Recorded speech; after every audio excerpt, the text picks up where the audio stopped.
Tout le monde d'être venu ce soir. Je voudrais vous présenter la conférencière en racontant une petite histoire, pas trop longue, rassurez-vous. Mais il y a 5 ans environ, j'ai commencé à diriger le travail de thèse de Mme Chantal Marchand. Et son sujet, je vais abréger un peu le titre peut-être, mais son sujet était les voix féminines dans les colloques d'Erasme de Rotterdam. Et c'était déjà une entreprise intéressante parce qu'il y a des personnages féminins. Et puis, c'est prouvé qu'on était dans le couloir, toi, tu n'étais pas là, mais on parlait avec d'autres collègues et on a appris qu'en même temps, il y avait une autre doctorante qui traitait un sujet, c'était les voix féminines dans les chansons des troubadours. Là encore, je vais voir un peu, peut-être plus précis maintenant. Mais ça veut dire que sans concertation, le sujet était un peu, je ne veux pas dire à la mode, mais dans l'air, on s'intéressait beaucoup, on s'intéresse aux questions de stéréotypes masculins et féminins, et ainsi de suite. Et ça fait qu'il y a une coordination créée par le hasard, dans un sens, peut-être pas le hasard, l'actualité. Et ça fait que j'ai pu, je travaille avec Chantal, mais j'ai pu en même temps suivre les réunions de thèse de fin d'année où on voit l'évolution des thèses des doctorants, des manuels d'antan que je vais maintenant présenter. J'ai toujours été impressionné parce que chaque fois je devais faire une présentation de sa thèse et parler des diverses parties. Et j'ai été impressionné d'abord par sa grande maîtrise des données très disparates pour moi, peut-être pas pour toi, mais elle avait fait des bases de données d'un nombre très, très important de chansons, de troubadours, de la matière qu'elle avait étudiée. Elle est en linguistique, donc c'est l'ancien français, ou on va dire l'ancien français, Chantal, c'était plutôt de philologie classique, mais c'était pour le même combat. Et vous allez voir que le texte n'est pas transparent non plus, du moins pour moi, quand on va voir les textes. Donc, il y avait un grand travail de rassembler cette matière pour créer une base de données, ce qui a donné beaucoup de renseignements, très impressionnants, mais après, il faut les traiter, il faut mettre de l'ordre, il faut trouver des thèmes, il faut aller plus loin dans l'analyse. Et j'ai pu aussi lire trois, quatre articles que tu as écrits, où elle entre un peu plus dans le détail, parce que ce qui en ressort, c'est un problème très, on dit, passionnant, c'est sûr. Problème d'identification, et tu iras beaucoup plus loin que moi, mais on a des cas où des hommes, auteurs, parlent à la place de femmes, et il y a beaucoup de subtilité, il y a toujours le problème de parler plus loin, mais c'est une question vraiment euh,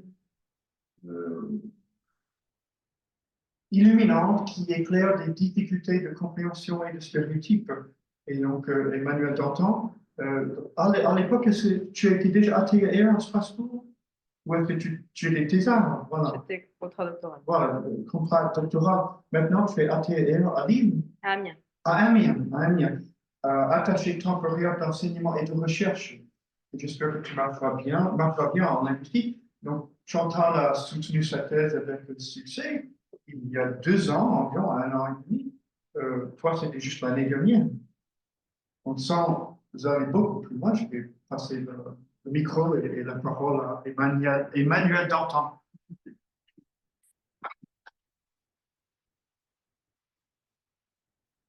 Merci beaucoup James. Merci pour l'invitation des amis de la Bibliothèque humaniste pour me donner la possibilité de vous présenter mes travaux de recherche dans le cadre de mon doctorat donc, que j'ai soutenu en novembre de l'année dernière.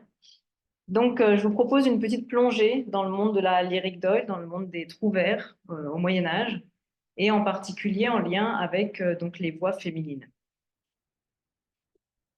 Donc, pour qu'on puisse bien saisir dans quel contexte on se situe, je vous propose une petite contextualisation pour vous resituer un petit peu l'époque, le lieu, les endroits où on va trouver ces chansons. pour pouvoir un peu mieux visualiser les choses. Avant de commencer, tant que j'y pense, je vous propose, si vous le souhaitez, d'intervenir pendant la conférence. Si vous avez une question à un moment donné, si quelque chose n'est pas clair, si vous avez besoin d'autres informations, je vous invite à intervenir au cours de la conférence, si cela vous convient. Donc, j'essaye de faire quelque chose de le plus interactif possible. Donc, n'hésitez pas à intervenir, à lever la main si quelque chose n'est pas clair. Donc, nous nous situons en France, dans la France qu'on appelle la France d'Doyle, dans la littérature qui est donc écrite en langue vernaculaire, c'est-à-dire dans la langue parlée par le peuple, dans le nord de la France. Donc, pour rappel, au Moyen-Âge, à cette période-là, la France, linguistiquement, est coupée en deux parties. On a donc au sud toutes les langues d'oc, et puis au nord toutes les langues d'ouïl ou d'oïl, qui sont les ancêtres en fait du français moderne. Donc là, vous avez une représentation des différents dialectes qui sont parlés dans les différentes régions de France d'oïl. Et donc, c'est ce type de dialecte qu'on va retrouver dans les manuscrits avec les différentes chansons qu'on va découvrir. Donc, il n'y a pas de questions pour l'instant? Ça va pour vous? Donc, on se situe ici dans le cadre donc, de la littérature en langue d'oïl, qui est donc représentative de l'époque. On a un développement en fait de l'écriture en langue vernaculaire. Avant, on n'écrivait que en latin. Hein. On a commencé à développer l'écriture dans la langue parlée par le peuple. Et donc, la poésie lyrique se situe dans ce contexte des différentes littératures en fait en langue d'oïl. Alors, pour resituer un petit peu l'époque, on se situe ici dans ce qu'on appelle le Moyen-Âge central, entre les 11e et 13e siècles. C'est une époque particulière où on a un rétablissement de l'autorité royale, avec particulièrement le siècle de Saint-Louis et de Philippe Auguste, qui ont donc mis en œuvre un certain nombre de démarches politiques pour redonner un certain pouvoir à la France. C'est aussi une époque ce point est très important pour moi, un essor économique et démographique important avec le développement des villes. Et on va pouvoir voir dans la suite qu'il me semble que ça a joué aussi dans le développement de la littérature, en particulier des chansons de Trouvère. Et puis on a une époque, donc, comme je vous l'ai dit, où on a une affirmation de la langue vernaculaire, où on commence à écrire de la littérature et des textes importants dans la langue du peuple, ce qui est quand même aussi quelque chose d'essentiel en fait, culturellement parlant. Donc on se situe dans cette période-là, 12e, 13e siècle, on va dire, c'est une période très florissante en fait pour la France, avec un énorme développement économique et un développement aussi politique très très fort, très marqué. Les chansons que j'étudie, les textes que j'étudie, se trouvent dans un certain nombre de manuscrits que j'ai essayé de répertorier. J'en ai listé à peu près 150 et les principaux qui contiennent plus de 10 chansons sont à peu près une cinquantaine. Donc, j'ai essayé d'identifier, pour ceux dont on pouvait identifier leur source, leur origine géographique, d'où ils venaient. Donc, la majorité des manuscrits qui contiennent les chansons de Trouvère ont été produits soit autour de la région de Paris, de l'Île-de-France, comme vous pouvez le voir ici, et il y a un énorme regroupement autour aussi de l'Artois, autour d'Arras et de la Picardie du Nord. Donc, le gros de la production des manuscrits qui vont nous transmettre ces chansons est produit dans la région du nord de la France, et nord-nord, ce qu'on appelle le nord aujourd'hui. Pour vous donner une idée en termes de production de ces manuscrits, ils ont été produits principalement fin XIIIe siècle, mais il faut avoir conscience que ces chansons ont été composées en général avant, c'est-à-dire de la fin du XIe jusqu'au courant du XIIe siècle, début XIIIe siècle. La mise à l'écrit dans les manuscrits s'est faite par la suite. Elle n'est pas simultanée puisqu'on était sur de la tradition orale, que les chansons étaient d'abord composées en fait par les trouvères et ensuite reprises par les ménestrels, etc. dans les cours, dans différents environnements plutôt élitistes. Et donc la production écrite qui a permis pour nous de retrouver ces chansons a été faite en général en décalé en fait dans le temps par rapport à ce qui a été composé au cours du plutôt 12e et début 13e siècle, courant 13e siècle. Donc on voit que il y a vraiment un pic de production à la fin du 13e siècle et assez rapidement, ensuite une baisse de la production des manuscrits qui vont présenter ces chansons. Pour vous donner une idée des chansonniers, donc ça, ce sont les chansonniers principaux, ceux qui contiennent plus de 10 chansons. On voit qu'il y a beaucoup de chansonniers en fait, qui contiennent très peu de chansons. Sur les 150 manuscrits que j'ai étudiés, 83% contiennent moins de 50 chansons.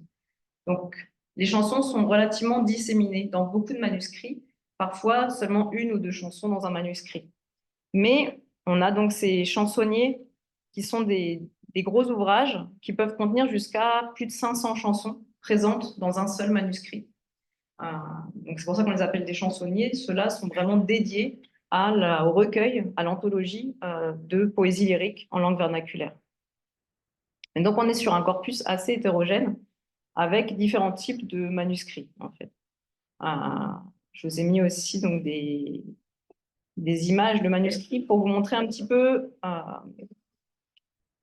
quoi ça peut ressembler un manuscrit de chansons de Troubert. On a vraiment différentes sortes. Ça, c'est un manuscrit qui est aujourd'hui rangé ou stocké à la bibliothèque de Montpellier, mais qui a été produit dans la région de Paris au début du XIVe siècle. Et ça fait partie des manuscrits les plus beaux de ceux que j'ai pu étudier. Donc, qui sont avec beaucoup d'enluminures, de miniatures, beaucoup de vie, en fait, représentée dans ces manuscrits. Mais à l'inverse, on a des manuscrits qui ne vont présenter que du texte, comme celui-là, par exemple, qui a été produit à Metz, aussi au début du XIVe siècle, et qui ne présente finalement que... excusez-moi, j'ai dû cliquer. Qui ne présente finalement que du texte et aucune musique. Donc, on n'a pas de la musique systématiquement dans tous les manuscrits, mais quand même une bonne partie présente de la musique. Et par rapport aux chansonniers des troubadours, donc du sud en Languedoc, il y a quand même beaucoup plus de musique dans les chansonniers des Trouvères que dans les chansonniers des troubadours. Vous avez des questions? Oui. C'est ça, voilà. Les Trouvères, ce sont les compositeurs de chansons en langue d'oïl, et les troubadours sont ceux qui composaient en Languedoc. Donc, en fait, les Trouvères sont les troubadours du nord de la France. Tout à fait. D'autres questions? Ça va pour l'instant? Donc, voilà, les différents manuscrits. Et donc, on va rentrer un petit peu dans les chansons maintenant. Les chansons qu'on retrouve dans ces manuscrits sont assez variées, mais on retrouve une grosse partie de chansons qui sont ce qu'on appelle les chansons courtoises, qui sont les chansons dominantes, en fait, de cette production, qui sont majoritairement représentées dans ces manuscrits. Mais on trouve aussi des chansons à danser, des jeux partis, des chansons de rencontre, des chansons pieuses, etc. Je vais vous en donner quelques exemples pour vous donner une idée plus claire de ce que ça peut être. En tout cas, il est important d'avoir en tête que les chansons courtoises sont quand même celles qui sont les plus connues et celles qui sont les plus, comment on pourrait dire, les plus fameuses, les plus importantes, qui se sont le plus développées. Mais ce qui m'a intéressé, c'est que ces chansons courtoises sont à voix d'hommes, principalement, mais on trouve aussi des voix de femmes dans les autres chansons. Donc, si on regarde un petit peu, ça c'est des graphiques que j'ai produits pour mes analyses, on a dans les chansons courtoises, que vous voyez ici, la deuxième ligne, on voit qu'elles sont principalement avec un homme seul. C'est-à-dire la voix qui chante, c'est une voix d'homme en monologue. Mais on trouve des éléments avec, par exemple, les jeux partis. Les débats aux jeux partis sont des dialogues entre plusieurs voix.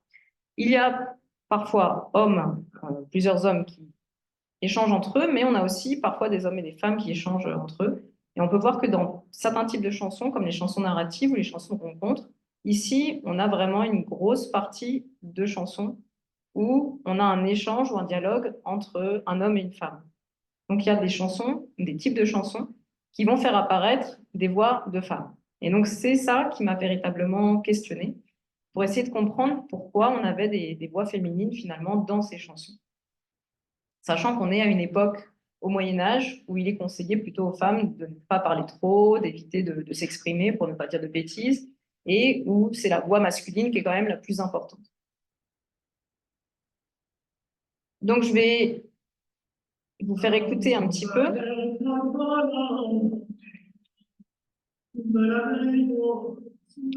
Donc ici, on est sur voilà, la chanson courtoise typique, avec une voix d'homme qui chante pour une femme, qui lui dit, enfin voilà, qui attend qu'elle ait pitié de lui, qu'elle ait de la compassion pour lui, qu'elle soit attentive à lui. Et donc, il chante son amour pour elle en monologue, complètement seul. Donc,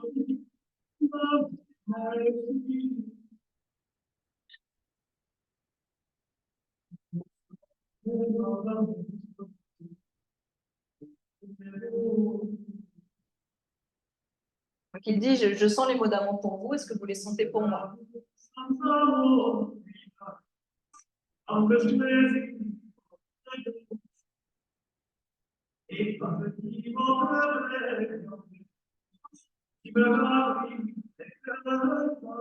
ne vais pas vous la passer en entier, mais c'était pour vous donner une idée de ces chansons principales. Ce sont les chansons courtoises à voix d'homme, où l'homme chante pour la femme, et la femme est particulièrement silencieuse.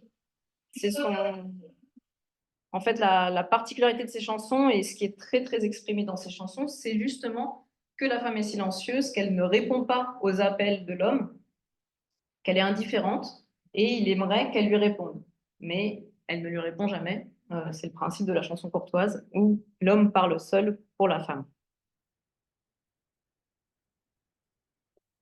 Alors, on a d'autres types de chansons à l'époque. Je voulais vous donner une autre image de chanson. C'est la chanson de croisade, qui est le seul type de chanson qui est véritablement inscrit dans l'histoire. Parce que toutes les autres chansons sont très atemporelles, en fait, idéalistes, atemporelles, où elles ne sont pas ancrées dans un moment particulier.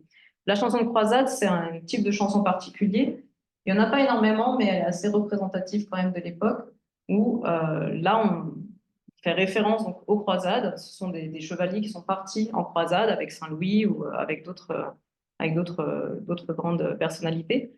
Et donc ici, ils vont exprimer leur,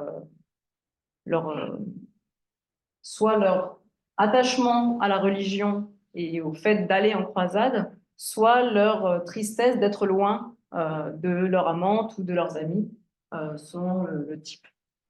Donc, normalement, la vidéo, il faut que j'aille sur YouTube, mais on va voir si ça fonctionne. C'était aussi pour que vous voyez de façon avec des instruments la musique. Seigneur, sachez qui en s'en ira. On sait terre où Dieu fut mort et qu'il a cloué notre mère devant la peine, mais ira en paradis. Qui a en souhait pitié des remembrances, ô Seigneur, éclairez sa vengeance, et délivrer sa terre et son pays. Oui, les morts et ne mourront pas de ça, il aime Dieu, bien l'homme de Christ, et chacun d'eux qui une femme quittera, je ne les louai à nulle fois, mes amis. S'ils sont joués en couple pour la confiance, il n'est pas mis pour que s'ils s'avancent, ils veulent dans la veille et on s'en diront s'ils vaillants bacheliers, qui aiment Dieu et le monde de ses mondes, qui sagement veulent à Dieu. Et l'immorteuse, l'issambreuse de nos mondes, avec le son de ceux de Jolie. Qui un secours ne fait Dieu en sa vie, et aussi pour faire la gloire.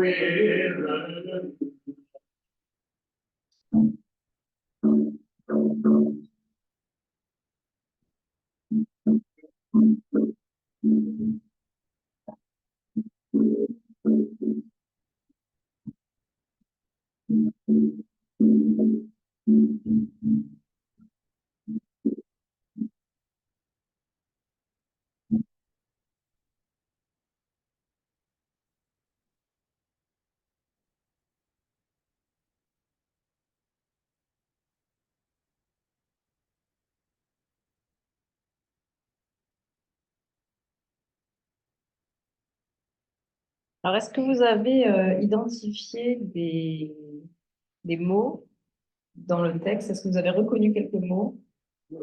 La croix, remembrance, la gloire. Donc ici, on était sur une chanson où la parole est assez véhémente vis-à-vis des personnes qui seraient un petit peu contre la croisade.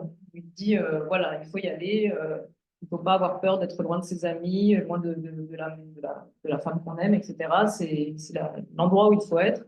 Donc c'est aussi assez représentatif de l'époque et de cette période. Il y a des questions? Oui. Oui, on était sur le même auteur. Donc effectivement, c'était Thibaut de Champagne, roi de Navarre, qui est en fait qui fait partie des deux plus importants ou des plus représentés trouvères de mon corpus. C'était donc un personnage voilà, très très important politiquement, c'était un roi, hein, et qui avait une influence considérable culturellement parlant aussi. Oui. Une situation colorimétrique, on entendait, il y a des mots qui riment à la fin de Oui. l'alphabet, ou est-ce que c'est deux rimes et puis deux rimes et deux rimes? Ça dépend vraiment des chansons. Alors, sur ce type de chansons, oui, on est sur le même principe que celui d'avant avec la chanson courtoise ici. On peut avoir des rimes soit embrassées, soit plates. Ça dépend vraiment il y a pas nécessairement de règles à suivre. Après, il y a des habitudes qu'on retrouve, mais il y a aussi des variations possibles. C'est pas systématique. Ils maintenaient un rythme assez suivi aussi. En fait, oui, le rythme, en fait, pour le fonctionnement des chansons, il y a la musique pour la première strophe, et ensuite chaque strophe va reprendre la même musique. C'est pour ça qu'on avait vu sur les manuscrits précédemment que, en fait, il y a la musique une fois pour une strophe, et ensuite, elle n'est pas réécrite puisque c'est toujours la même musique qui est reprise pour chaque strophe. Il n'y a que quelques types de chansons, comme les laits, qui sont des chansons très longues, où là, on a une partition pour tout le texte, mais sinon, c'est de la musique strophique. On va reprendre à chaque fois la même musique pour chaque strophe. Oui. Oui, voyons est-ce que sur une notation interne? Non, on est sur une notation entre les deux. On est sur, en général, alors là, il y a 5 lignes, ce qui est assez rare, mais en général, il y a 4 lignes. Et c'est de la notation encore carrée. On est encore sur la notation qu'on dit pneumatique, même si ça, c'est pas des neumes. Enfin, pas des neumes au sens strict du terme. On est encore sur une notation qui n'est pas encore comme nous, on la connaît. En tout cas, on a l'indication en général, sur ce type de partition, on a l'indication des notes, mais on n'a pas l'indication du rythme. En tout cas, il n'est pas très précis. On le déduit. Vous pouvez voir, il y a parfois des barres et parfois pas de barres. Donc, en général, on pense que là, ça va plus vite, mais on n'a pas une précision dans la rythmique en fait, qui est indiquée. Oui. C'était concernant l'influence étrangère, notamment Florence. Oui. Alors ça, c'est une bonne question. Bah là, on est avant. Donc,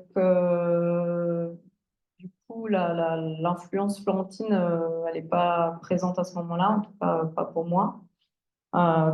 Sur les influences, vous parlez des influences musicales ou culturelles, littéraires? Pour moi, tout de suite, on n'est pas sur ce domaine-là, mais l'influence principale, en fait, c'est les troubadours. Parce que les troubadours ont composé avec, en particulier, Guillaume de Poitiers, qui a un petit peu, on va dire, insufflé la vague des troubadours et des chansons de troubadours. Donc, c'est parti du sud avec les troubadours et ensuite, ça a migré vers le nord, en particulier parce que certains hauts dignitaires ou nobles étaient partis dans le sud pour se former à la chanson de troubadour et qu'ils ont emmené avec eux toute cette culture, en fait, cette production lyrique qui ensuite s'est développé dans le nord de façon assez différente finalement de ce qu'on a pu trouver dans le sud et qui s'est beaucoup plus développé en fait dans le nord que ce qui a été produit dans le sud. Il y a eu ensuite une explosion en fait, un énorme développement que je pense en partie dû aussi au développement des villes avec d'autres influences culturelles, d'autres sensibilités et donc une variété, un panel de chansons plus large que ce qu'on trouve dans la langue doc, où on reste sur de la production très aristocratique. Ça va?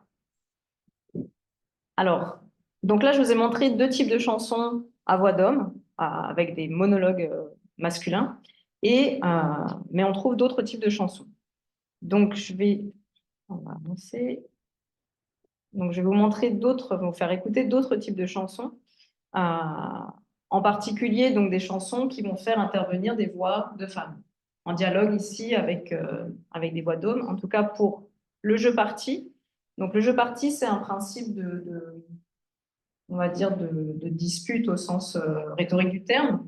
Ce sont deux ou trois, parfois quatre poètes ou poétesses qui vont se questionner, en général sur des questions de casuistique, d'amour, etc., pour savoir quelles sont les meilleures attitudes à avoir ou comment réagir face à telle situation. Donc avec une personne qui prend un parti et l'autre qui prend l'autre parti, et il y a la confrontation des deux ou trois idées principales qui pourraient répondre à cette question. Donc ici, c'est à nouveau une chanson de Thibaut de Champagne qui échange avec une dame. On ne sait pas quelle dame, on n'a pas le nom de la dame, mais c'est la dame, elle lui dit Thibaut et lui, il dit dame. Donc je fais écouter un petit morceau.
Donc vous entendez ici, on reste sur cette esthétique musicale, en tout cas courtoise. Hein. On est dans la même suite, en fait, la même lignée que la chanson courtoise précédente, sauf qu'ici on est en dialogue et on est dans le même style, en fait, que ce qu'on a pu entendre précédemment sur les chansons courtoises.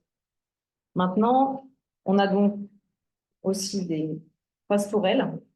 Les pastorelles, ici, on va être sur une autre ambiance, vous allez entendre. Ici, c'est un chevalier qui se promène dans la nature et qui rencontre une bergère. Et donc, il va rentrer en dialogue avec la bergère. Donc ici, on est sur un autre statut social de femme. Donc, vous allez entendre que ça modifie aussi un petit peu l'ambiance générale.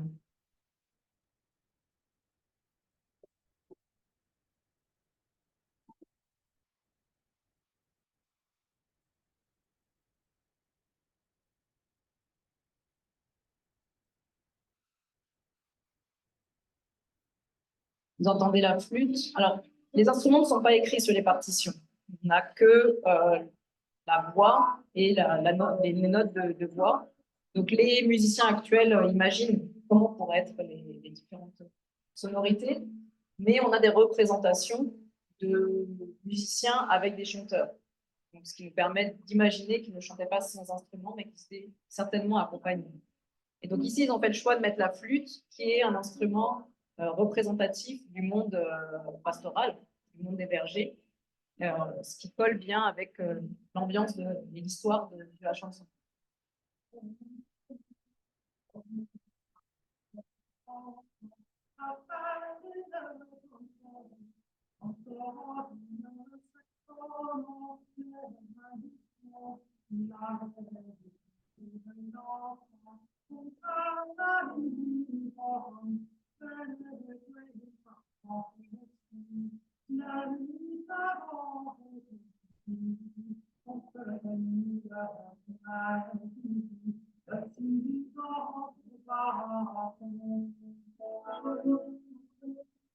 Donc ici, il nous dit qu'il est en train de se promener à cheval sans compagnon, seul, et puis qu'il tombe sur une jeune bergère en train de garder ses moutons.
Et donc, en fait, la bergère n'a que 15 ans, c'est ce qu'il nous dit au début de la chanson.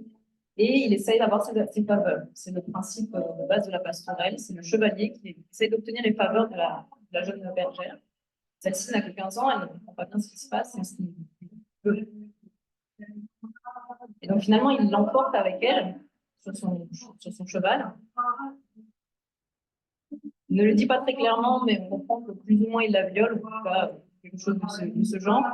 Mais il y a les bergers qui l'entendent et qui commencent à courir pour venir la sauver. Il va vite partir et il finit sa chanson en disant que finalement il n'a cure de tels gens, c'est-à-dire qu'il n'est pas, il se moque un peu de sa population. Donc on est ici sur une autre représentation de voix féminine avec un statut hiérarchique aussi différent et une représentation sociale particulière.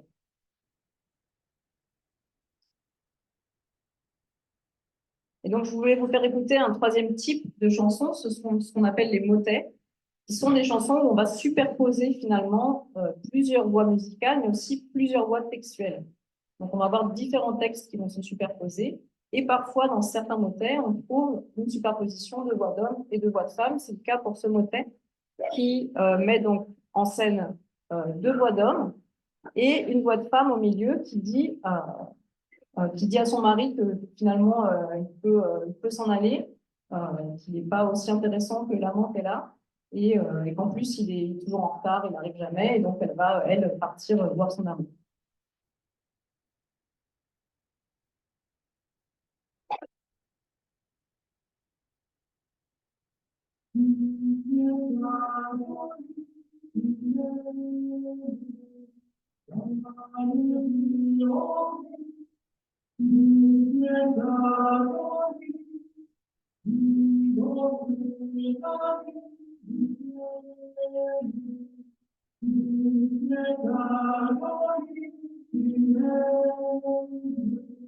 Pour l'instant, la voix de ténor, la voix du bas, et par-dessus, vont se rajouter les autres voix.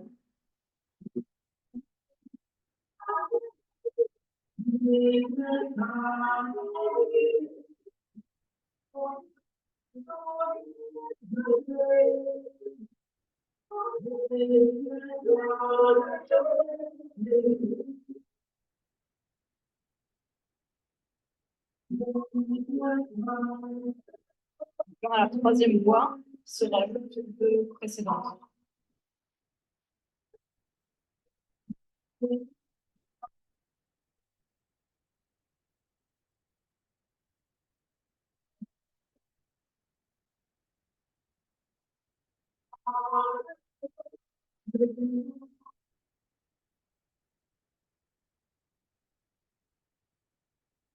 Donc l'effet musical est très intéressant.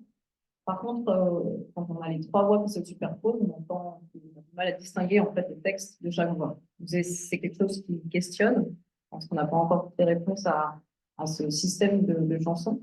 Mais a priori, on sait que ces motets étaient composés principalement par des étudiants ou des clercs de l'université. Enfin, ça a commencé au niveau de l'université parisienne. Et donc, c'était en fait un jeu rhétorique très, très complexe. Et on faisait dialoguer les différentes voix, et chaque voix, finalement, est un commentaire de l'autre. Donc, on a la voix de ténor, initialement, qui était une voix latine, issue d'un répon de chant grégorien, sur laquelle on rajoutait en fait d'autres voix qui étaient les commentaires de cette voix d'autorité, cette voix de ténor. Donc, en fait, c'est des textes très complexes et très, très intéressants à étudier aussi, en particulier quand il y a des voix de femmes qui s'y trouvent. Donc, je vous ai montré un petit panel des chansons qui existent à cette époque-là. Celle-là. Donc, pour avoir une idée un petit peu de l'univers dans lequel on évolue. Est-ce qu'il y a des questions? Ça va? Oui. Alors, elle circulait à l'oral principalement, hein, parce que il semblerait que l'objectif de ces chansonniers, c'était de les conserver par la suite, de faire une sorte d'œuvre patrimoniale. Mais initialement, elle circulait à l'oral ou alors à travers des rouleaux dont on a qu'un seul exemplaire qui nous reste, un rouleau sur lequel était inscrit certainement le ménestrel ou le trouvère écrivait ses notes pour se souvenir ou pour travailler ses chansons, mais elles étaient principalement transmises à l'oral. Ce qui m'explique aussi que quand on a la même chanson en plusieurs manuscrits, on a parfois des variations de mots, des variations musicales, parce qu'il est possible que par la transmission orale, il y a eu des modifications aussi qui aient eu lieu. Oui.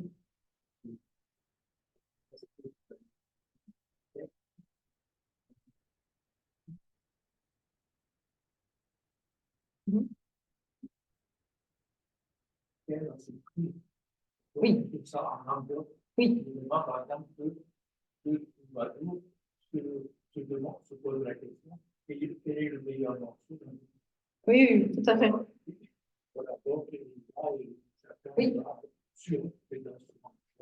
Tout à fait. En fait, ce qui est très intéressant sur cette production, enfin, ce qui moi m'a intéressé beaucoup, c'est que on peut trouver des chansons à la fois religieuses, des chansons pieuses, comme des chansons très crues, comme celle que je vous ai fait écouter de la Pastourelle. On ne se rend pas compte musicalement parce que comme ça c'est joli, mais ce qu'il dit est quand même très cru en fait, puisqu'il viole en fait une jeune fille de 15 ans. Et ça c'est récurrent dans les Pastourelles. Mais effectivement, dans les jeux partis, on a un questionnement par exemple entre un homme et une femme qui se demandent qu'est-ce qu'il vaut mieux? Est-ce qu'il vaut mieux aller jusqu'au bout de l'acte très vite et finir, ou est-ce qu'il vaut mieux prendre le temps et avoir plus d'affection, même si l'homme ne va pas jusqu'au bout? Et donc, on a des questionnements comme ça, effectivement très crus, mais on a la sensation, enfin, moi, j'ai la sensation que tout se situe au même niveau, c'est-à-dire qu'il n'y a pas de tabou, il n'y a pas d'élément plus cru qu'un autre. En tout cas, j'ai l'impression que leur perception à eux n'est pas de ce type-là. On est sur un autre système. Oui.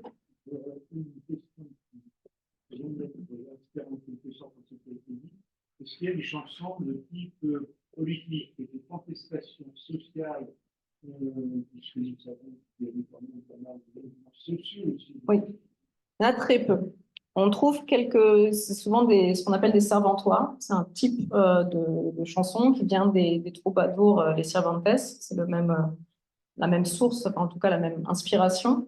Après, d'un point de vue poétique, il peut y avoir des variations. Mais en tout cas, dans quelques servantoirs, on a quelques expressions effectivement contestataires, mais c'est très, très rare. Non, dans le Nord, je vous réponds. En fait, ça s'inspire du Cervantes du Sud. Ça s'appelle le Servantois dans le Nord. Mais effectivement, on a quelques textes qui vont présenter des aspects politiques, mais ils sont très rares. Alors, les chansons critiques, c'est plutôt des chansons où on a une voix de femme ou une voix d'homme qui critique l'autre, mais de façon plus générale. Ce pas nécessairement des chansons qui vont être...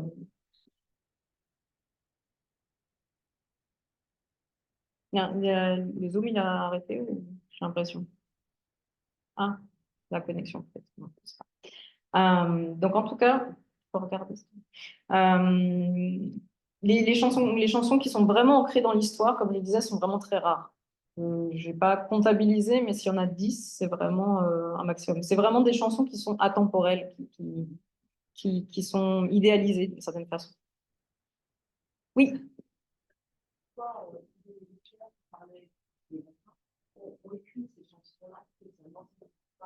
les motets, oui.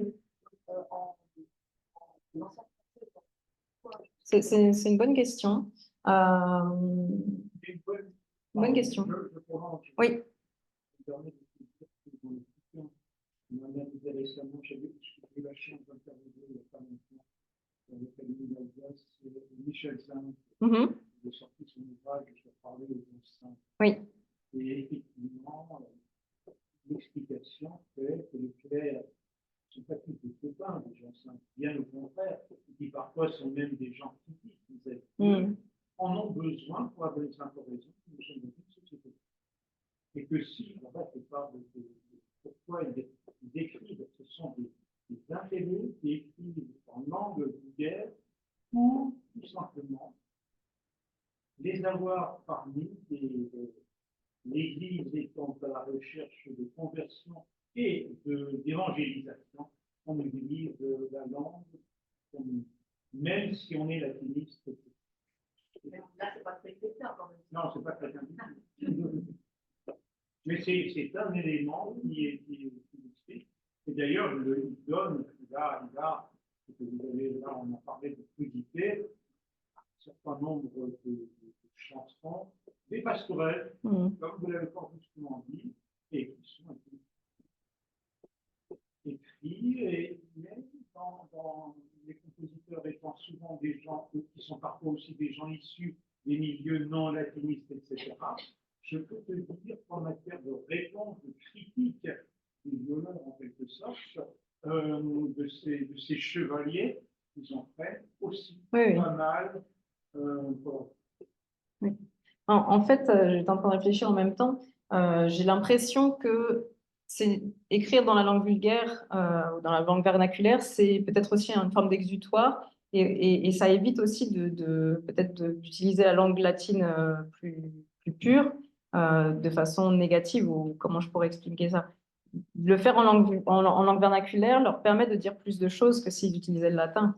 À l'inverse des Gauliards qui étaient donc ces moines défroqués ou qui tournaient mal en général, qui utilisaient le latin comme dans les Carmina Burana pour écrire là des choses plus crues, mais ils dévoyaient aussi le latin en même temps. Alors que justement, je pense qu'il y a peut-être aussi cette relation peut-être de respect vis-à-vis du latin et qu'ils ne peuvent pas utiliser pour écrire ce type de chanson. C'est peut-être une hypothèse à creuser. Oui. Voilà. Des gens qui écoutent l'Église, et même certains sont hérétiques. Et il y a des chansons qui font parfois des hérésies. Est-ce qu'on trouve cette critique contre l'Église dans les chansons d'Olde? Très peu, mais en fait, on en trouve surtout dans des chansons comme les chansons de Rutebeuf, qui vont arriver un peu plus tardivement, où là, on va avoir des critiques de l'Église. Mais de façon frontale ou directe sur les chansons que j'étudie, c'est pas très présent. Et de façon détournée d'une certaine façon, quand ils mettent en scène justement un moine ou des personnages de ce type-là, surtout dans les fabliaux, plus que dans les chansons de Trouvert. Dans les fabliaux, on a énormément de prêtres qui sont finalement tournés en ridicule. Et là, indirectement, on critique aussi l'Église. Ça va? Oui. Mhm. Est-ce que les langues locales, gallo, patois, lorrain, parce qu'on parlait de patois, est-ce qu'elles ont servi également à écrire? En fait, ça fait partie du corpus. C'est-à-dire que les différents dialectes sont présents là dans les chansons que je vous présente. Alors, on les distingue plutôt à l'écrit. Et puis la majorité des manuscrits ont été produits soit en Île-de-France, soit en Picardie ou dans l'Artois, où là on va avoir des traces dialectales, quelques-unes, mais les différences sont pas si fortes en fait que ce qu'on peut imaginer aujourd'hui. Mais tout le corpus ici va mélanger parfois on a quelques chansons avec des traces anglo-normandes, on a des chansons avec des traces lorraines, on a des chansons avec des traces picardes euh, qui font partie du corpus. Donc, quand je dis langue d'oïl, en fait, c'est vraiment tous ces dialectes sont représentés de façon plus ou moins importante. Et au point de vue de la musicalité, Mhm. il y a une concordance entre les langues d'oïl. Est-ce que c'est la même musicalité, la même rythmicité? C'est une bonne question. Je n'ai pas étudié les choses sous cet angle-là. Alors il y a des rythmes qui sont toujours les mêmes. C'est du rythme ternaire en fait, soit tam tam tam, soit tam tam, soit tam tam tam tam. Selon c'est toujours les mêmes rythmiques qui sont en fait les rythmiques de toute la musicologie de l'époque, toute la musicalité de l'époque. Maintenant, j'ai pas fait des études suffisamment précises sur la musique de ces chansons, parce que moi, je suis linguiste, donc je m'intéresse avant tout à la langue de ces textes. Je pense qu'il y a des influences, certainement, il y a des influences, c'est évident, mais il y a eu ensuite une réappropriation dans le nord de ces chansons pour les modifier et en faire autre chose.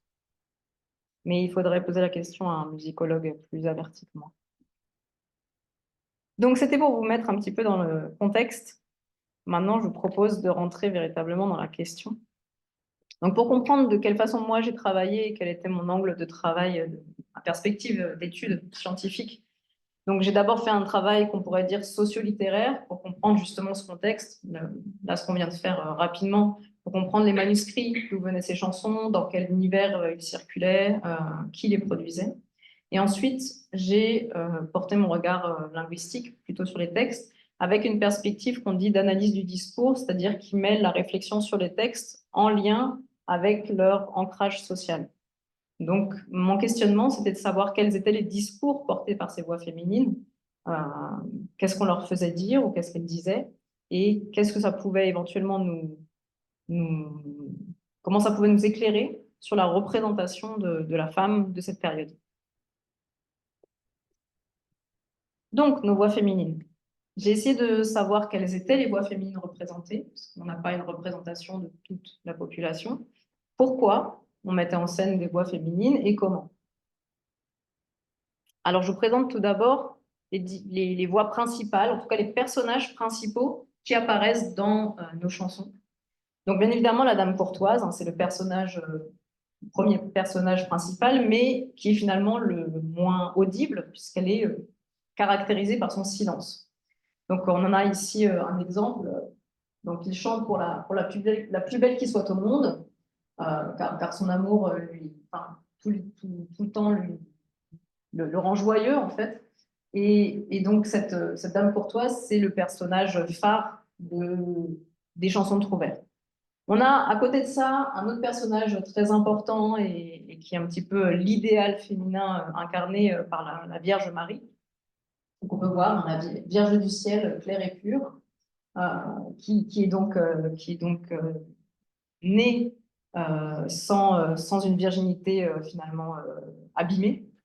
Donc ça, c'est vraiment un personnage très important qu'on retrouve dans un certain nombre de chansons pieuses à la Vierge, qui est un personnage féminin essentiel. Maintenant, on a donc notre bergère, qui est quand même très représentés. Les pastorelles font partie d'un des genres les plus développés après les chansons courtoises. Donc là, on trouve une gentille pastorelle. Elle est souvent gentille, ou en tout cas, elle est souvent qualifiée comme gentille, sachant que gentille n'a pas nécessairement le sens qu'on a aujourd'hui, mais un sens un petit peu différent. Mais voilà, elle est un petit peu naïve, en fait, avec ses agneaux. Et souvent, elle est effectivement très joyeuse, en train de chanter dans les champs avec ses agneaux, en train de garder ses brebis. On trouve aussi dans d'autres chansons qui sont un peu moins nombreuses, qu'on appelle les chansons de toile ou les chansons d'histoire, ce qu'on appelle des belles. Je les ai qualifiées de belles à la tour parce qu'elles sont souvent dans une haute tour, enfermées dans leur chambre, à leur fenêtre, en train de pleurer leur amant très très loin. Donc, comme on le voit ici, hein, belle Isabelle dans sa haute tour, qui met sa tête à travers le créneau et qui pleure parce que son amant est très loin d'elle. Et puis, on a des personnages qui m'ont intéressé particulièrement parce qu'ils sont très différents dans leur représentation. C'est la mal mariée et la nonnette, qui sont des personnages beaucoup plus crus justement dans leurs paroles, qui vont être très portés sur le plaisir charnel en général. Et la mal mariée est souvent battue par son mari et va souvent chanter les plaisirs qu'elle prend avec son amant contre son mari.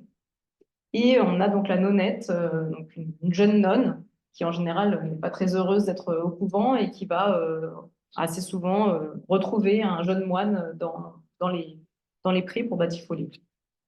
Donc ce sont les personnages types qu'on retrouve, les stéréotypes en fait féminins qu'on retrouve dans ce corpus. Maintenant, je me suis demandé pourquoi on mettait en scène tous ces personnages féminins. En fait, pour moi, d'après les études que j'ai pu mener pendant mon doctorat, ces voix féminines, qui sont en fait écrites par des hommes, en grande majorité, hein, quasiment toutes, servent à mettre en scène ou à faire passer différents discours.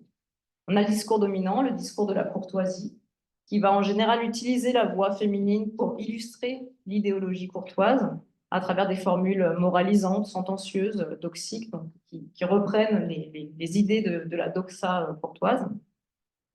Et puis on va avoir le discours émergent qui, me semble-t-il, est associé justement au développement des villes et à la part bourgeoise, en fait, qui va s'emparer de cette littérature et la reprendre à son compte, et qui va utiliser les voix féminines pour questionner la société à travers des formules plutôt subversives, séditieuses, contre l'ordre dominant justement de la courtoisie, où ils vont critiquer les chevaliers, par exemple.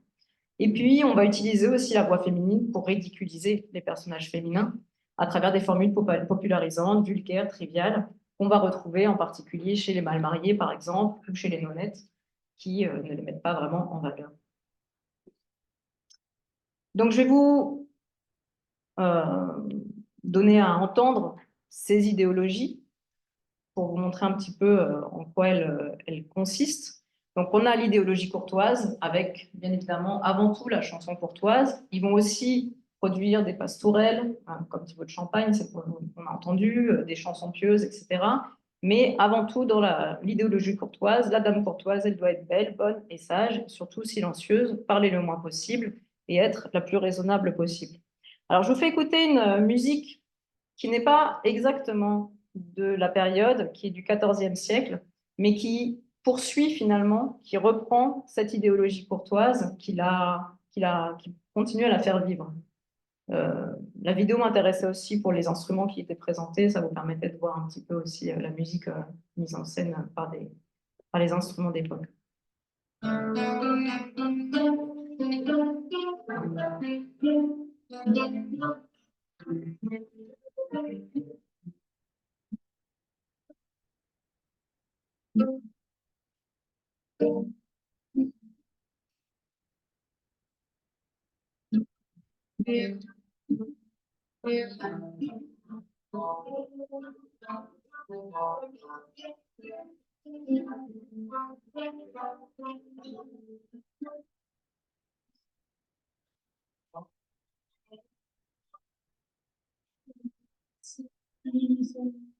Donc là, musicalement, on est sur ce qu'on appelle l'Ars Nova.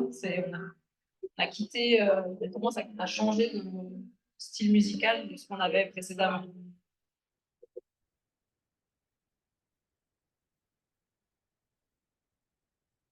Et donc, on se situe ici bien dans cette idéologie courtoise avec voilà, la dame courtoise qui doit être silencieuse, sage, etc.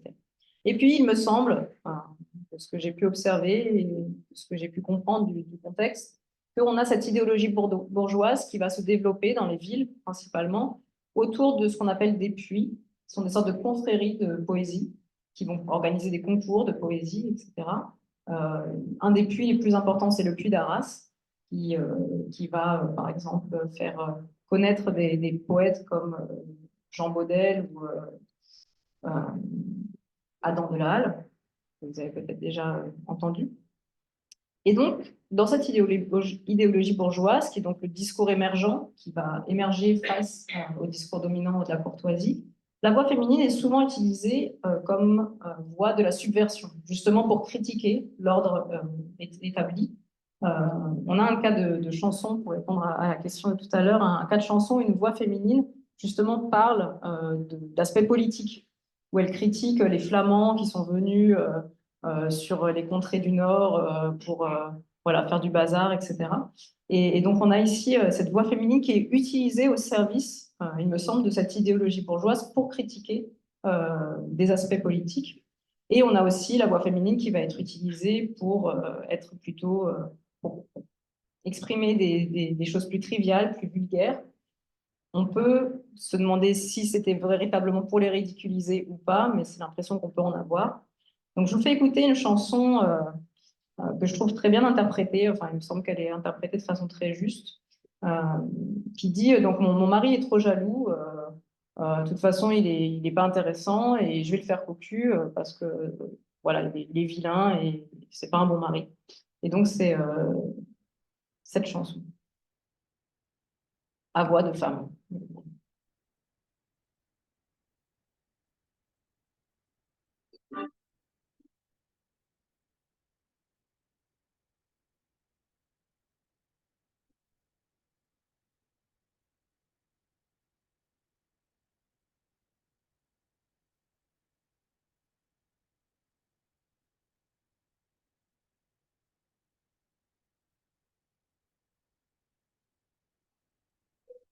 On peut entendre aussi que musicalement, on est sur un autre style que les chansons courtoises. Ce sont des chansons plus enlevées, plus de danse.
Alors, je ne sais pas si vous avez réussi à comprendre ce qu'elle raconte, mais on comprend bien l'idée.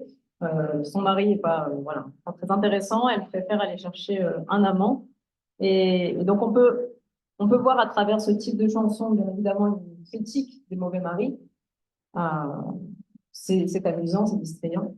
Euh, Maintenant, dans les études que j'ai pu mener, en particulier grâce à l'étude des motets qui m'a éclairé sur cette question, on peut aussi se poser la question sur la ridiculisation de la voix féminine, qui paraît éventuellement un peu comme la mégère dans certaines chansons.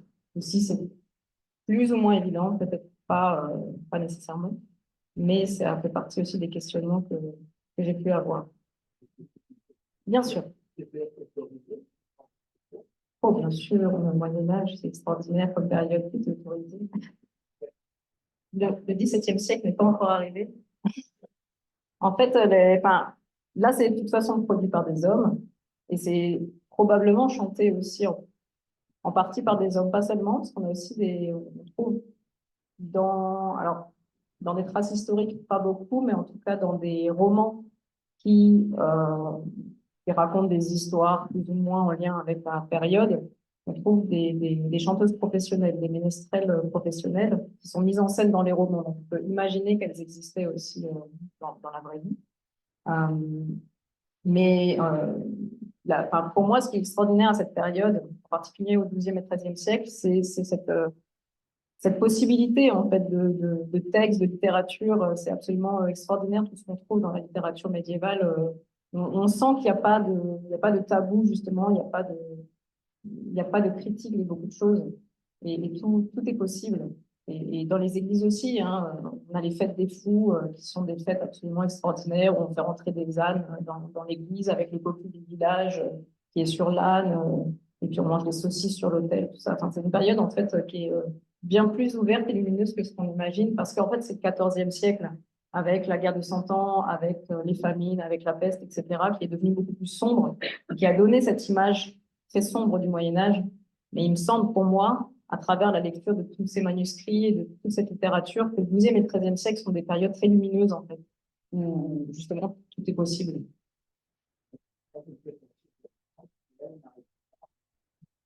Oui, probablement.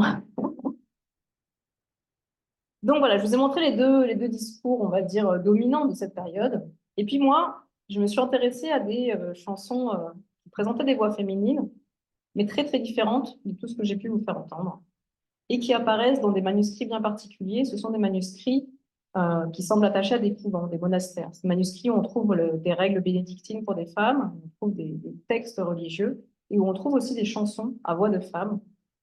Et là, on rentre dans un autre univers, qui pour moi est un discours divergent.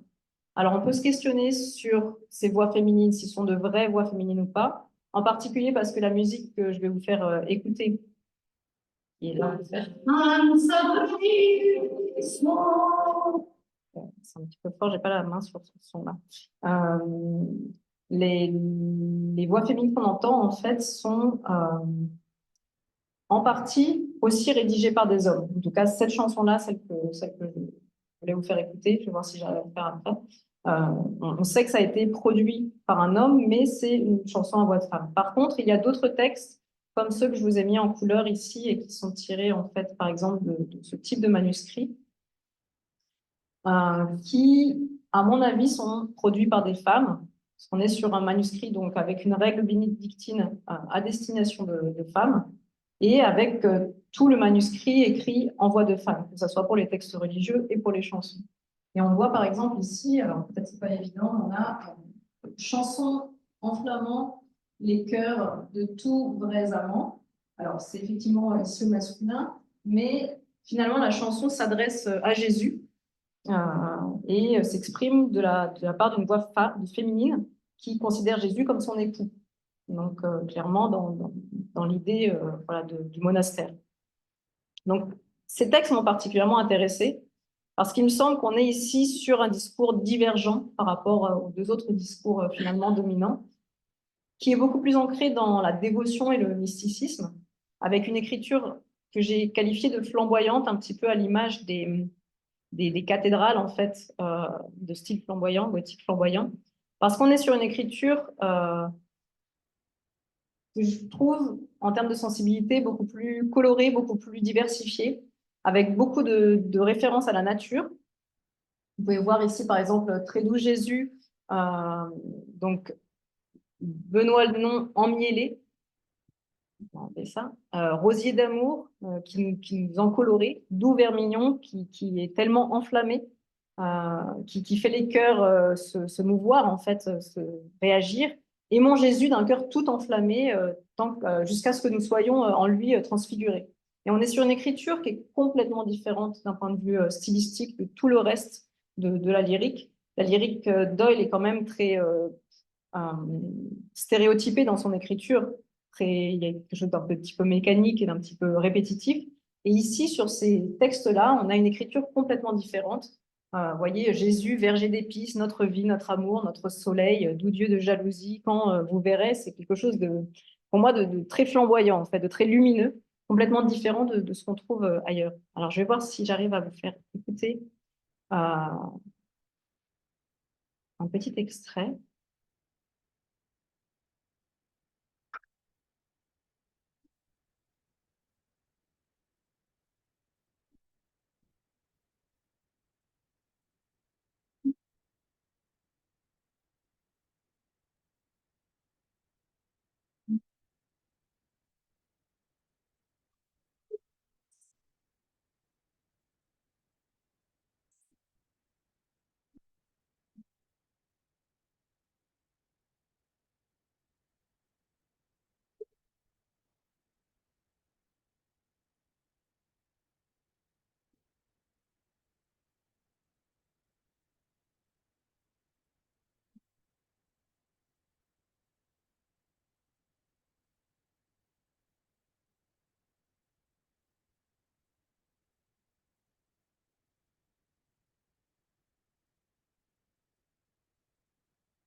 Donc, vous voyez, ici, on est sur une autre ambiance. Après, c'est un choix d'interprétation, mais on est sur une musicalité beaucoup plus douce et en même temps des paroles beaucoup plus proches d'une ferveur euh, individuelle, dévotionnelle, mystique, très, très voilà, complètement en contraste avec tout le reste de la production lyrique.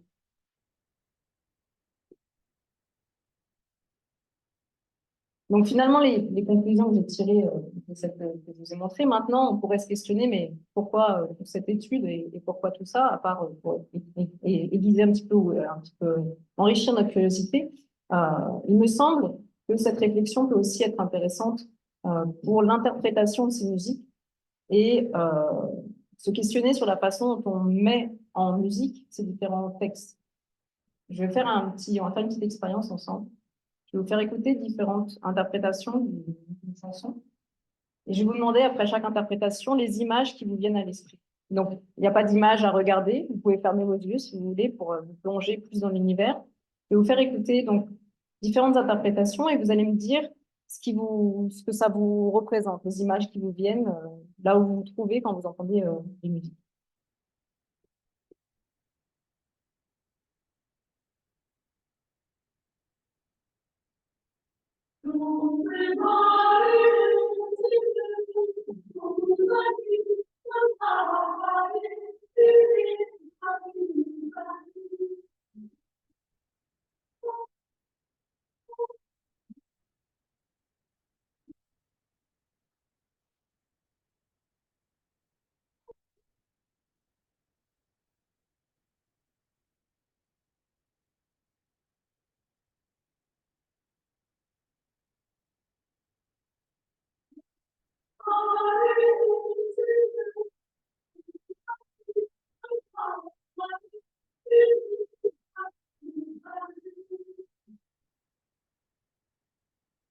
Alors, qu'est-ce que vous pourriez voir avec cette musique? Qu'est-ce que vous imaginez? Oui, votre impression? Très bien. Les vêpres, des chants religieux, effectivement, c'est un petit peu l'image qu'on se fait là de cette chanson. Alors maintenant, on va écouter. Oui, c'est ça, on est dans la voix a cappella complètement. Et avec des effets de résonance aussi qui donnent cette impression d'église. Alors, une autre version?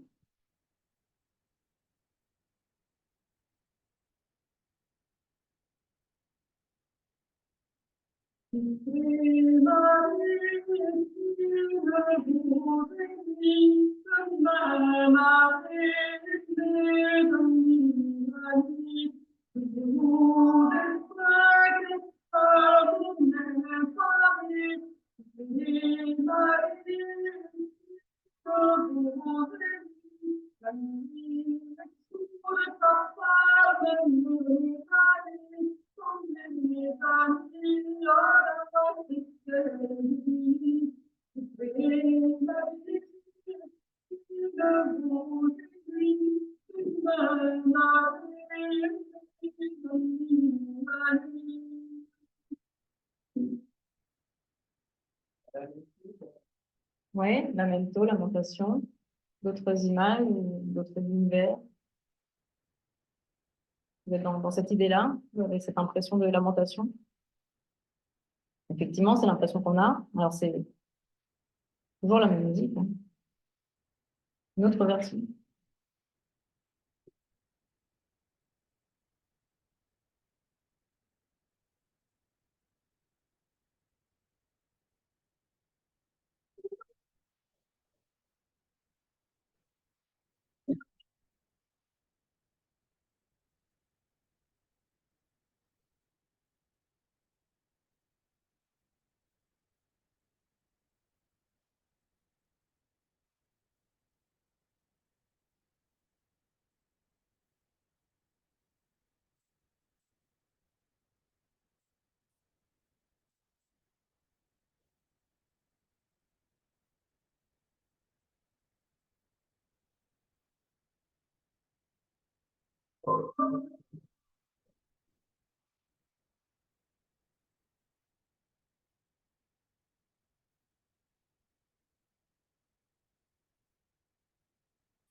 Alors, est-ce que vous avez d'autres images? Une fête, un mariage, une danse, dansant.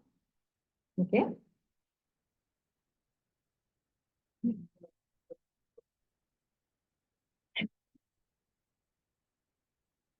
Vous voulez dire la souffrance transparaît, c'est ça?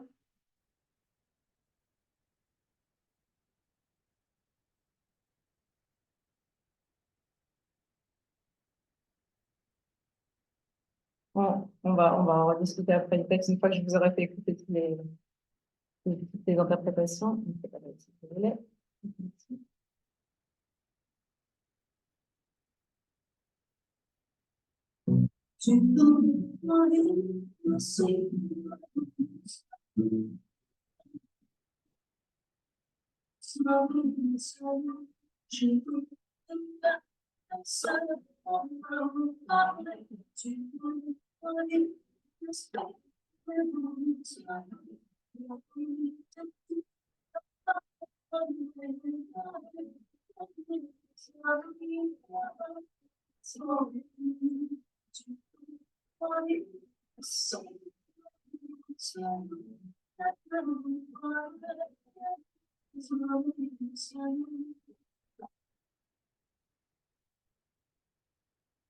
Alors, est-ce que vous avez un autre univers qui apparaît?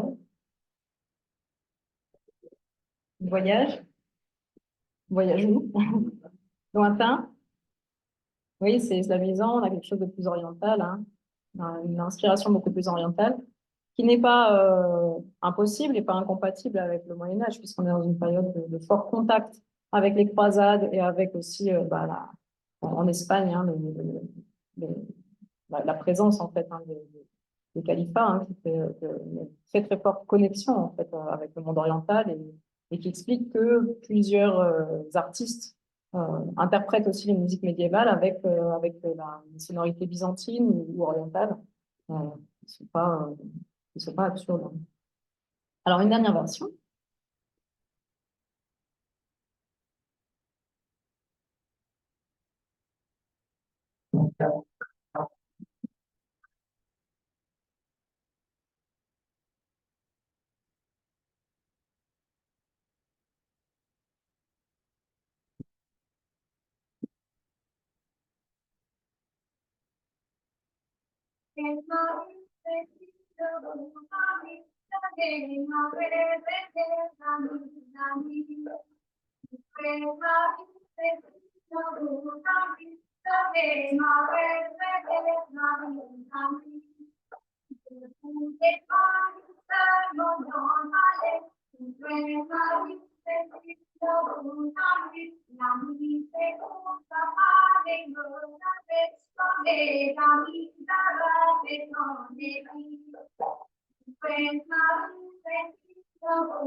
Alors, qu'est-ce que vous voyez?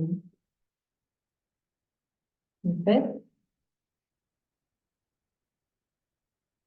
dans la nature. On est sur un autre univers. Alors, c'était la même chanson, c'est exactement la même partition, elle n'est produite que dans un seul manuscrit. C'est un rondo, donc c'est effectivement une chanson à danser. Maintenant, vous avez entendu 5 univers différents sur le même texte. Ce qui, moi, me questionne en termes d'interprétation et surtout d'image qu'on donne sur la voix féminine qui est en train de chanter. On a eu 5 voix féminines complètement différentes dans des univers différents. Alors, à votre avis, que raconte cette chanson? Vous avez eu l'hypothèse de la souffrance, de lamentation. Alors, la danse. Alors, cette chanson, elle dit « Souffrez Maris ». Et en fait, c'est pas elle qui souffre. Elle dit à son mari « Tu vas souffrir parce que tu m'auras demain, mais cette nuit, c'est mon amant. » Voilà. Donc, c'est même pas une mal mariée. Enfin, elle dit pas que son mari... Enfin, on n'a pas l'expression de la souffrance à elle. Dans d'autres chansons mal mariées, elle dit pourquoi mon mari me bat, etc. Ici, elle dit pas qu'elle est battue. Elle dit juste à son mari, tu vas souffrir parce que moi, cette nuit, je vais aller avec mon amant. Et puis demain, si je veux bien, peut-être je reviendrai te voir. Et donc ici, on est sur une chanson en fait très crue aussi et très, on pourrait dire, subversive en fait, hein, vis-à-vis du discours dominant. Et donc, ce qui m'a interrogée aussi, c'est quelle image on donne de la voix féminine par rapport à ce texte. Qu'est-ce qu'on fait de ce texte? Pour moi, une interprétation très religieuse qui donne l'impression de la religion avec un texte de ce type-là, ça pose question. Raison pour laquelle je me suis intéressée aussi à l'étude de ces textes pour essayer de comprendre finalement si c'était des textes ironiques qui ridiculisaient les femmes, est-ce que c'était des textes véhéments qui voulaient critiquer les hommes, pour essayer de saisir finalement dans quelle coloration il fallait les prendre pour les interpréter de façon la plus juste possible par rapport à leur production initiale.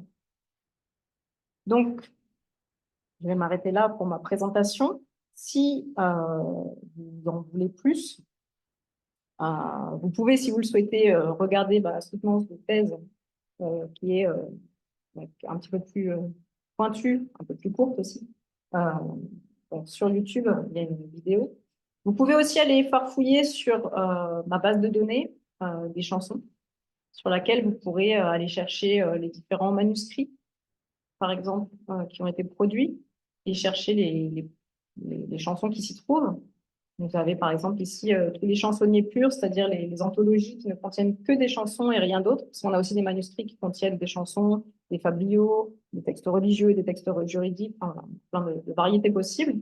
Donc là, vous pouvez aller voir un manuscrit, voir où est-ce qu'il a été produit, et puis voir les chansons qu'il contient. Et vous avez des liens vers les manuscrits aussi, si vous voulez aller voir les reproductions numérisées. Quasiment tous les manuscrits sont numérisés et accessibles en ligne, donc c'est très intéressant. Et puis, vous avez des informations sur les chansons, si vous voulez en savoir plus sur telle ou telle chanson. Est-ce que c'est une chanson à voix d'homme, à voix de femme, avec plusieurs personnages, où est-ce qu'elle se trouve dans le manuscrit, etc. Si vous avez envie de fouiller tout ça, vous pouvez aller voir mon site.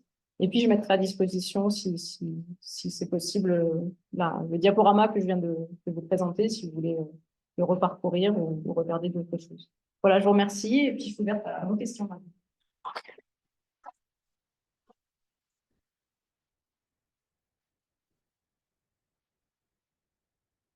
Merci beaucoup. Je pense qu'on peut parler en microphone. Tu as vraiment montré la complexité de la question, sans tirer des conclusions, comment dire, qui englobent toutes les voix féminines, une grande variété. Oui. On a eu des questions au fur et à mesure.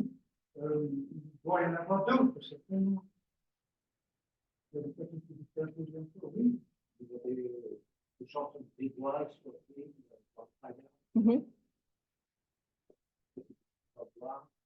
Il y a quelques chansons à boire, elles sont pas, c'est pas les plus nombreuses. Elles sont assez peu représentées, mais on en a quelques-unes. En particulier dans la production autour d'Arras.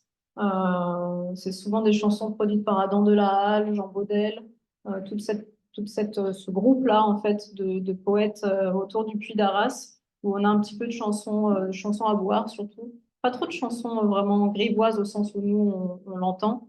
Le côté grivois, on le retrouve dans ce que je vous ai montré en fait de façon un peu plus détournée ou différente. Mais on a quelques chansons à boire où ils disent avec mes amis, on va aller boire et des choses de ce type-là, mais il n'y en a pas. C'est vraiment pas représentatif de cette production. C'est quand même une production profondément élitiste, en fait, produite par une élite littéraire qui maîtrisait quand même à la fois la musique, la littérature, l'écriture, principalement. Merci.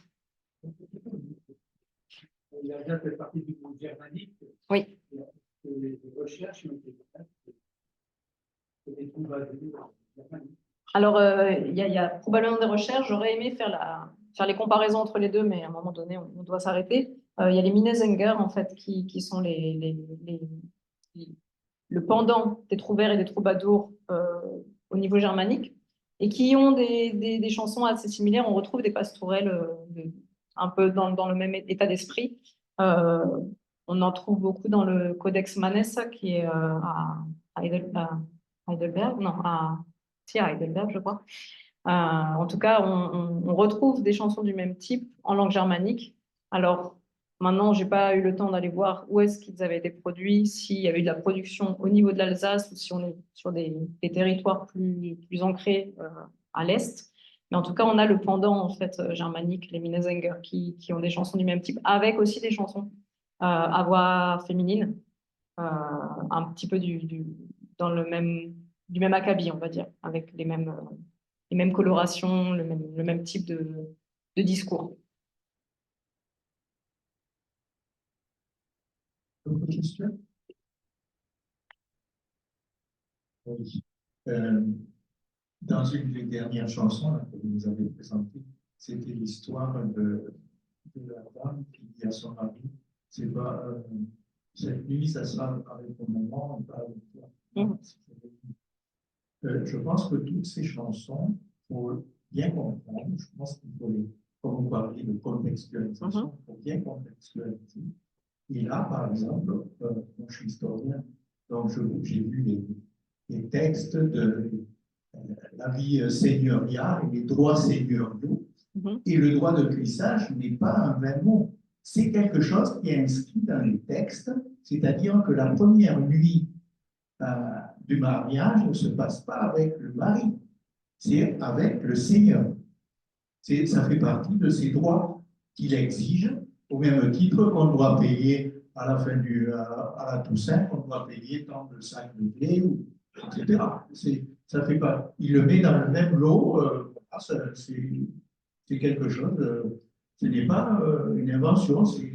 Et je pense que c'est ainsi. Et ainsi, il y a plusieurs chansons comme ça, où pour bien les comprendre, il faudrait se resituer vraiment dans le contexte médiéval. Par exemple, vous parlez de la jeune fille qui a 15 ans et qui est enlevée. Mais vous savez que dans la loi canonique, on devient une femme à 12 ans et un homme à 14 ans. À 14 ans, on peut être adoubé chevalier. Et une femme, une jeune fille, par exemple, ici, à Célestat, on a brûlé une jeune fille, c'est plus tardif, mais en tant que sorcière, parce qu'elle avait 12 ans. On l'avait enfermée à la tour des sorcières. Et on l'a, par mesure de charité, on l'avait étranglée un peu avant, voilà. Mais pour qu'elle souffre moins, mais avant de la brûler. Mais il y a des contextes aussi d'âge, il ne faut pas se représenter. Il faut se voir que c'est une population aussi. Il y a les âges sont différents des nôtres. Voilà. Nous, on est des populations de vieux ici. Hein, oui. On n'existerait plus, même au Moyen-Âge. Moi, si. Aliénor d'Aquitaine, elle a vécu jusqu'à 81 ans. Hein. Mais je suis d'accord avec votre observation, qui est très juste. La seule chose, c'est que là, dans le texte, c'est lui qui note qu'elle n'a que 15 ans. C'est-à-dire qu'il dit lui-même qu'elle n'a que 15 ans. Il utilise la négation exceptive. Elle n'a que 15 ans, ce qui veut dire qu'il relève quand même que l'âge est quand même jeune. Et c'est lui qui le dit dans le texte. Donc, c'est la représentation. Moi, je tire les représentations du texte et pas de ma vision. J'essaye de me détacher le plus possible de mes visions propres en essayant de reprendre ce que le texte nous dit. Et là, c'est le poète, en fait, qui dit qu'elle n'a que 15 ans et qui appuie sur le fait qu'elle est très jeune. Justement, c'est ça qui questionne, parce qu'on est sur cet état d'esprit-là. Et par rapport à la voix de femme qui dit que demain, elle sera avec son mari, etc. Là, je ne sais pas trop comment faire le lien avec le droit de cuissage, en fait, parce qu'on est sur un autre... C'est un homme qui l'écrit, oui. Oui. Les femmes n'ont pas écrit ces chansons. Elles en ont écrit, mais les chansons qui sont attribuées à des femmes s'inscrivent complètement dans l'esthétique dominante. Et elles ne sont pas profondément... En tout cas, elles ne sont pas du tout dans cette esthétique-là triviale ou grivoise. Les chansons attribuées à des femmes connues, il y en a très peu, mais on a identifié quelques femmes trouveresses. Elles s'inscrivent dans l'esthétique dominante et elles ne sont pas dans une esthétique très, très différente. Donc là, on est effectivement sur une production purement masculine qui biaise et puis qui fantasme aussi un personnage féminin, en fait. Merci. Merci à vous. Une dernière question, peut-être? Merci, pour encourager les gens d'aller consulter le site. Oui, je donnerai l'accès à la présentation avec tous les liens. Vous pourrez cliquer dessus sans problème. Merci à vous pour votre participation active et votre écoute. Et bonne soirée.